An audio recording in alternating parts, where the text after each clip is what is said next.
welcome back to Top Trombone. My name is Allison. I am here to help you play even better. It is that time of year. You may have noticed, if you have followed this very tiny channel for even a sliver of a moment, that it is chock full of audition videos. It's audition season. Yay! I have done auditions my whole life. I have done auditions from just about the time I started playing trombone all through middle school and high school. I auditioned for Allstate. I auditioned at summer camps. I auditioned for college. I auditioned in college. So many auditions all the time, so many recitals and things. So what I want to talk about today, I think, besides learning the material, is how to actually practice an audition. Let's talk about it. Okay, so I'm going to separate this into 3 handy dandy little chunks. You'll be able to do these separately and then together, and hopefully they are going to make your audition really, really good. Here we go. Number 1, record yourself. Ugh. Everyone knows that they don't like hearing their own voice, right? Because your voice sounds weird. I'm here to tell you that that is not true. It's because we never listen to it. That's why. I taught English in Japan for 5 years. By the way, I had to record my voice a lot, and it was weird at first and gross, and I thought, ew, that's what I sound like?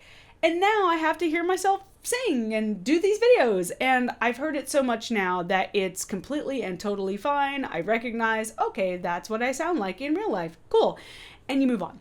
It's not a big deal.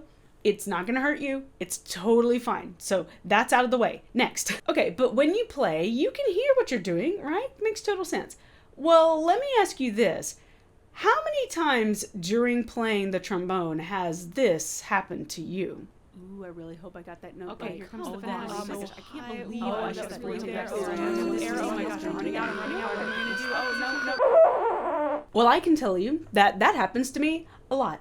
When we play, we're busy. You know, your brain is busy. You're trying to control not only your slide movement, you're trying to control the tension of your face. You're thinking not only about how high or how low or the rhythms or any of that stuff, you're trying to do it in such an elegant, effortless way. There's so many things to think about, and 9 times out of 10, at least for me, I will play something and I will think, oh, I absolutely nailed that. Yeah. And then I will listen back to the recording that I made, and I'll hear it and say, oh, I didn't do anything. Wow, like that was just flat. Okay. And then I know that I have to make adjustments and do it again. What you hear out of the audience side of the bell is oftentimes very, very different than what you're hearing behind the bell.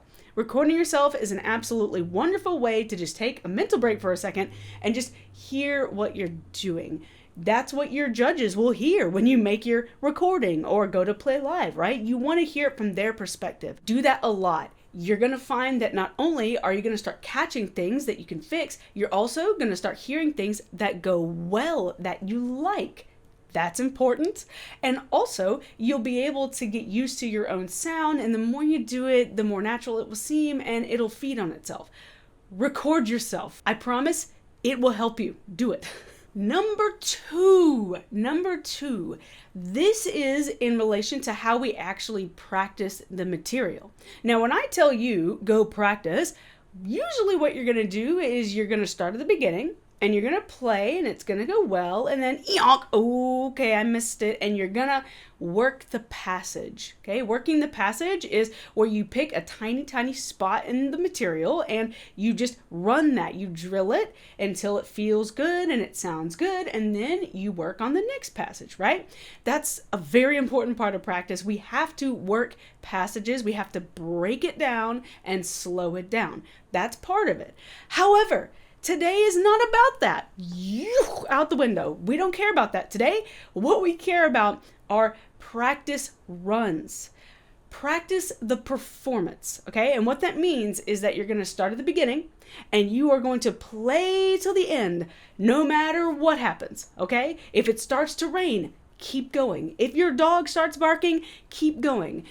Okay, well, if a parent yells for you, you might want to see what they want, but you know what I mean. You want to start at the beginning, and no matter what weird comes out, no matter what side position you miss, it doesn't matter. Start and go to the end, okay? Then after you're done, you can always go back and fix things later, but oftentimes what happens is that if we don't practice the performance, if we don't practice this play from the beginning to the end, no matter what.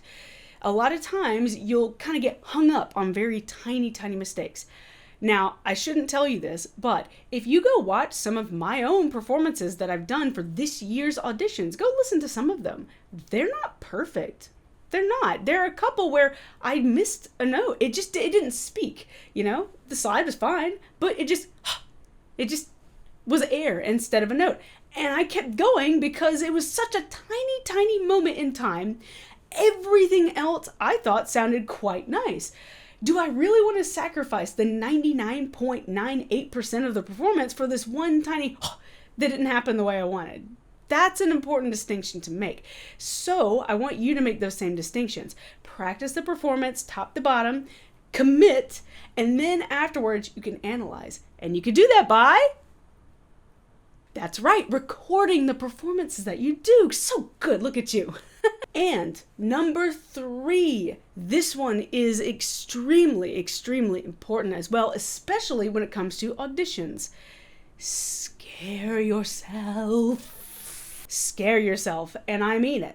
The biggest thing that happens with auditions is we get nervous, right? It's scary and your body starts doing really annoying, dumb stuff that you don't want it to do. Your mouth starts to dry out. Your lungs kind of lose some of their capacity. Your chest tightens. You start shaking, right? All of these things are probably the worst possible things that could happen to you, especially as a brass player. Having your entire face shake and go dry and, do all these things, it's not great, right? So how do we combat it? Well, practice under those conditions. I know that's not the answer you want to hear, but it's the answer. Look, again, I taught English in Japan for 5 years. My job was to stand up in front of 40 to 80 people at a time and be charming. I don't know if that worked, but I was so nervous the first couple of times. But if you get up in front of a crowd 4 times a day, 5 days a week for 5 years, you get used to it.